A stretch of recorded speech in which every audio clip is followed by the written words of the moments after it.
मार्चमध्ये महाराष्ट्र सरकारचं बजेट आहे आणि बजेटपूर्वी नागपूर जिल्ह्यातले जिल्हा परिषदेमधले आणि आमच्या नागपूर विभागातले जे जे काही महाराष्ट्र सरकारकडे जे कामं आम्ही प्रस्तावित करतो त्याचं बजेट केलं पाहिजे। जिल्हास्तरीय अधिकाऱ्यांनी जर बजेट योग्य पद्धतीने केलं तर राज्य सरकार आपल्या बजेटमधनं नागपूर जिल्ह्याला निधी उपलब्ध करून देईल आणि म्हणून मी आज येणाऱ्या बजेट करता नागपूर जिल्ह्याची काय मागणी आहे, नागपूर शहराची काय मागणी आहे याकरता जिल्हा परिषदेला आलो आहे। सर, अजून पालकमंत्री जाहीर झाले नाही, केव्हापर्यंत पालकमंत्री जाहीर होतील? फार जास्त वाट पाहण्याची गरज नाही आहे। माननीय देवेंद्रजी फडणवीस साहेबांचा तो मुख्यमंत्र्यांचा अधिकार आहे, पण मला असं वाटतं की एक दोन दिवसामध्ये हा निर्णय नक्की होईल। सर, नागपूर जिल्ह्यामध्ये जात प्रमाणपत्र देण्यासंदर्भात दिरंगाई होत आहे। हिंगणा तालुक्यामध्ये शेषनगरमध्ये अनेक पारधी विद्यार्थिनी अशा आहेत की जे शिक्षण सोडण्याच्या मानसिकतेत पोहोचले, कारण ग्रॅज्युएशन कंप्लीट व्हायला आला मात्र 2-2 वर्ष झाले अर्जांवर कारवाई नाही झाली। मी त्यांची आजच बैठक घेणार आहे आणि या बैठकीमध्ये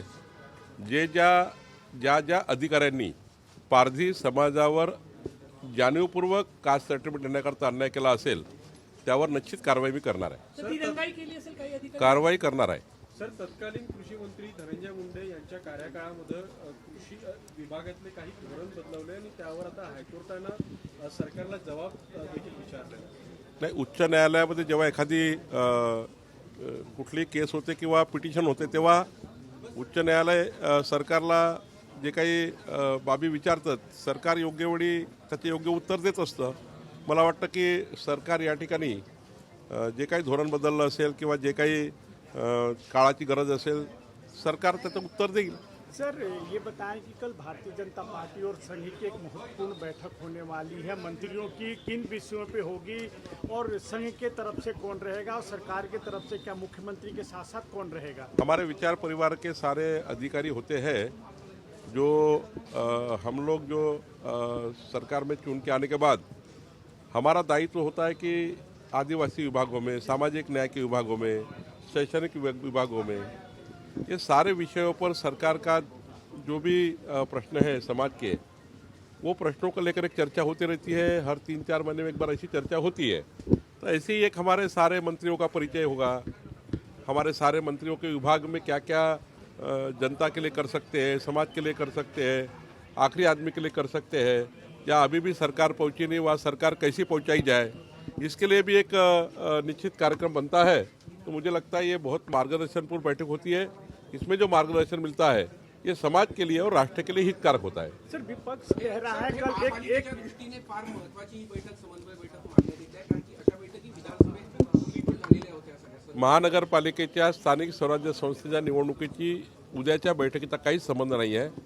सरकार आल्यानंतर आमच्या मंत्र्याचा परिचय, त्या ठिकाणी पुढचे आम्ही जो मॅनिफेस्टो दिला होता, जाहीरनामा दिला होता, त्या जाहीरनामाबद्दलचा काय टाईमलाईन आहे, काय कार्यक्रम आहे आमचे, ही सारी चर्चा होतं आणि शेवटी या चर्चेचा अर्थ एकच आहे की आम्ही जी जनतेला वचन दिलं आहे ते वचनपूर्ती कशी करावी, लवकरात लवकर व्हावी याकरता थोडी चर्चा होतं।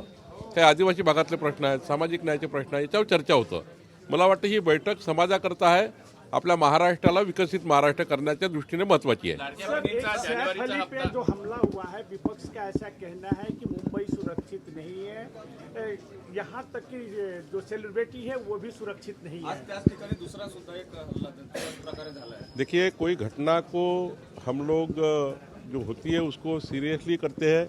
हमारे देवेंद्र जी ने कल तो कहा है कि इस प्रकार की जब घटना होती है हमारी सरकार कितने जल्दी पहुंची है, हमारे पुलिस कितने जल्दी पहुंची है, कितनी जल्दी हमने कॉग्निशन लिया है। हमने तो वो जिस प्रकार से हुआ था अंबानी जी के घर के सामने वैसी सरकार हमने देखी है। हम सोचते हैं कि कोई भी घटना को कोई भी घटना से नहीं कंपेयर करना चाहिए, बट महाराष्ट्र में मुंबई सुरक्षित है। जितने भी मेट्रोपॉलिटन सिटी है देश में उसमें मुंबई अधिक सुरक्षित है। मुंबई की पुलिस बहुत अलर्ट है, हमारे महाराष्ट्र पुलिस भी अलर्ट है। ऐसी घटना होने के बाद, घटना जब होती है उसके बाद पुलिस कैसी एक्शन मोड में आती है इसको ज़्यादा महत्व है। तो मुझे लगता है हमारे गृह मंत्री, मुख्यमंत्री पूरी एक्शन मोड पे है और पूरी तरह से कार्रवाई कर रहे हैं। जिल्हा परिषदेमध्ये आजपासून प्रशासक राज हल्ल्या प्रकरणावरून पाकिस्तानच्या एका मंत्र्यांनी हिंदू महासभेवर निशाणा साधलाय. कसं जातीवादाचं विष पेरण्याकरता या संघटना काम करतात, असे व्यक्ती काम करतात. जातीवाद त्यांच्याकडनं होतो. आम्ही कधी या घटनेला जातीवादी घटना समजली नाही. या घटनेमध्ये जे काही आरोपी आहेत ते कुठल्या विचाराचे आहे याच्यावर आपल्याला सरकार काम करत आहे.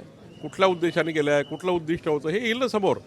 पण असे वक्तव्य करून समाजामध्ये तेढ निर्माण करणे आणि महाराष्ट्र अशांत करण्याचे यापूर्वी अनेक विषय झाले आहेत. आणि अशा काही संघटना, असे काही माणसं काम करतात ज्यांना महाराष्ट्र अशांत ठेवायचा आहे, समाजामध्ये वातावरण बिघडवायचं आहे. मला वाटतं याच्याकडे फार लक्ष देऊ नये. लाटेबंदीचा हप्ता 26 जानेवारीपर्यंत मिळेल अशी चर्चा आहे. नाही, मिळणारच आहे, चर्चा नाही, मिळणारच आहे. तारीख 26 तारखेच्या आत. सर, नागपूर जिल्हा परिषद आजपासून प्रशासक लागणार आहे. या आधीच्या कोई पेच नहीं है भाई साहब, कोई पेच नहीं है. पूरे महाराष्ट्र का आकलन करना पड़ता है, किसको कहा दिया जाए, किसको कहा दिया जाए. अलायंस की सरकार है, अलायंस में सबके मत बनाने पड़ते हैं. उनके कार्यकाल में तो बहुत लंबा दुकान था. उनके कार्यकाल में कोई पालक मंत्री, किसका कौन पालक मंत्री है, कौन कहाँ है, कोई ठिकाना नहीं था. जहाँ पालक मंत्री वहाँ सरकार नहीं, सरकार है तो पालक मंत्री नहीं, दोनों है तो प्रशासन नहीं. ऐसा काम चला है महाविकास आघाड़ी का. तो हमारी सरकार जल्दी ही करेगी और ज़्यादा देर नहीं लगेगा. देवेंद्र जी आजकल में निर्णय करेंगे. बीड जिल्ह्यामध्ये वेगवेगळ्या गुन्हेगारीच्या घटना थांबत नाही. पुन्हा आज गोळीबाराची घटना अंबेजोगाईमध्ये घडली आहे. मर्डरच्या घटना वाढत आहेत. तिथे बीडमध्ये एक कायदा सुव्यवस्थेची समस्या वेगळ्या पद्धतीने डोकं पडतात. नाही, ज्या पद्धतीने आत्तापर्यंत कारवाई झाली आहे त्या पद्धतीची कारवाई फार मोठी आहे. अनेक ज्या ठिकाणी गन लायसन होते त्या गन लायसनवरही त्या ठिकाणी कारवाई झाली आहे. आणि पुढच्या काळात असे गोळीबार करणारे लोक आता फार नाही आहेत. मला वाटतं देवेंद्रजींनी त्याच्या पूर्ण दखल घेतली आहे. निश्चित त्याच्यावरही कारवाई होईल. सर, ये बताएं कि कई जिला परिषद अभी भंग हुई है, तो क्या महानगर पालिका जिला परिषद का चुनाव संयुक्त रूप से करेंगे? क्योंकि एक तरफ वन नेशन वन इलेक्शन की बात की जा रही है, तो महाराष्ट्र के जितने भी महानगर पालिका जिला परिषद उनका चुनाव क्या सरकार बीजेपी और आप लोग सोच रहे हैं एक साथ कराने के लिए? देखिए, ये सारा अधिकार राज्य चुनाव आयोग का है. सरकार को जो वहाँ पर राज्य चुनाव आयोग को जो सपोर्ट करना चाहिए कि चुनाव लेने के लिए क्या क्या हमारे कलेक्टर्स, हमारे सारे प्रशासन, वो सारा तैयार है. जब भी सुप्रीम कोर्ट का रिजल्ट आ जाएगा उसके बाद सारी तैयारी करेंगे. मुझे राज्य चुनाव तो करना ही पड़ेगा क्योंकि चुनाव तो लेना ही पड़ता है. तो सुप्रीम कोर्ट के रिजल्ट के लिए रुका हुआ है. जैसा भी रिजल्ट आता है मुझे लगता है फिर थोड़ा 12वीं की परीक्षा है, 10वीं की परीक्षा है, फिर आपको एक थोड़ी गैप देनी पड़ती है. तीनों नगर पालिका है, महानगर पालिका है, जिला पंचायत है. लेकिन हमारा सबका ये मानना है कि सुप्रीम कोर्ट का जैसा निकाल आ जाएगा तो राज्य चुनाव आयोग जो होगा वो राज्य चुनाव आयोग जल्दी ही थोड़ा इसमें टाइमलाइन में चुनाव करे, ये हमारी उनको विनती रहेगी.